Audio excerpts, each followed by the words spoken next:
Қазақстан тәуелсіздік алған жылдан бастап ел күнтізбесіне жаңа мемлекеттік мерекелер пайда болды.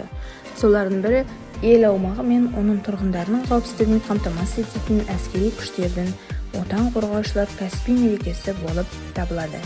Бұл күн елдің қауіпсіздігі мен оны қорғауды, сондай-ақ тәуелсіздікке қауіп төнген сәтте кез келген сыртқы агрессиядан қорғап, бейбіт өмірді қамтамасыз ете алатын барлық әскери қызметшілер мен тыл қызметкерлеріне арналған. Осыған орай ел тұрғындары барлық ер азаматтарды осы атаулы күнмен құттықтайды. Отан қорғаушылар күні Қазақстан Республикасының мерекелер туралы жарғында көрсетілген 9 ресми мерекенің қатарына кіретін мемлекеттік мереке. Сонымен бірге атаулы күннің қоғамдық саяси мәні бар. 1992 жылдың 7 мамыр күні Қазақстан президенті Қазақстан Республикасының қарулы күштерін құру туралы жарлыққа қол қойды. Қазақстан Республикасының қарулы күштері өзінің даму тарихына бірқатар кезеңдерден өтті. 1992 жылы Қазақстан Республикасының қарулы күштерінің құрылуы, әскери ант қабылдау және шығыс әскери округі құрылды. 1993-1999 жылдары мемлекеттік шекара, әскери міндет және қызмет туралы заңдар қабылданды.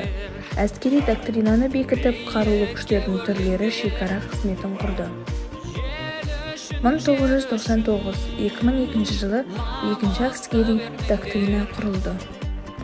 2003-2013 жылдары әскери қуатты күшейтіп, әскери күштердің негізгі 3 түрге көшуін басталуы. Әскерлердің жаңа түрі мен жаңа басқару органдары құрылды. 2014-2020 жылдары Қазақстан Республикасының қарулы күштерін дамыту стратегиясы кезең-кезеңмен жүзеге асырылды.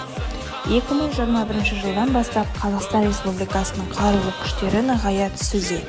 Сондай-ақ, ол түрлі халықаралық жобаларға қатысып, елде бейбітшілігін сақтау өз үлесін қосып келеді.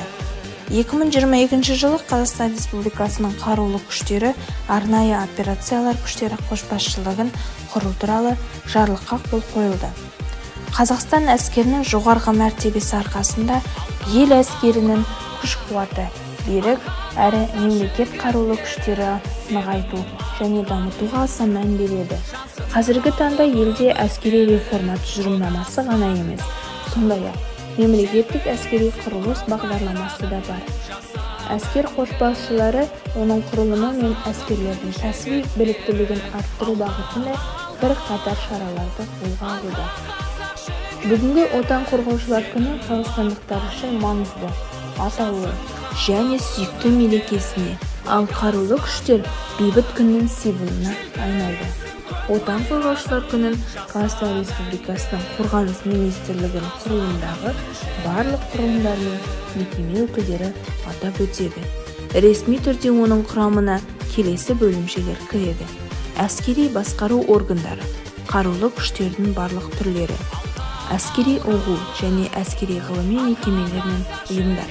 2017 жылы Қазақстан Республикасының армиясының 25 жылдығы аталып өтті.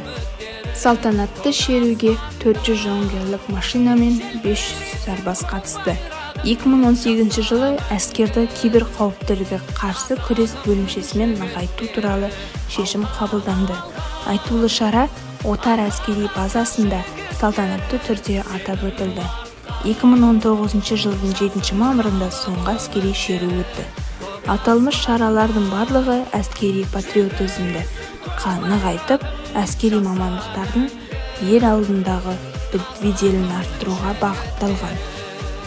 Отан қорғаушылар күнін ел тұрғындардың патриоттық сезімін арттырып, әскери қызметтің рөлін күшейтуде маңызы зор. Сол себепті республика армиясы нығайып, Қазақстан аспаны мәңгілік ашық болсын деп тілейміз.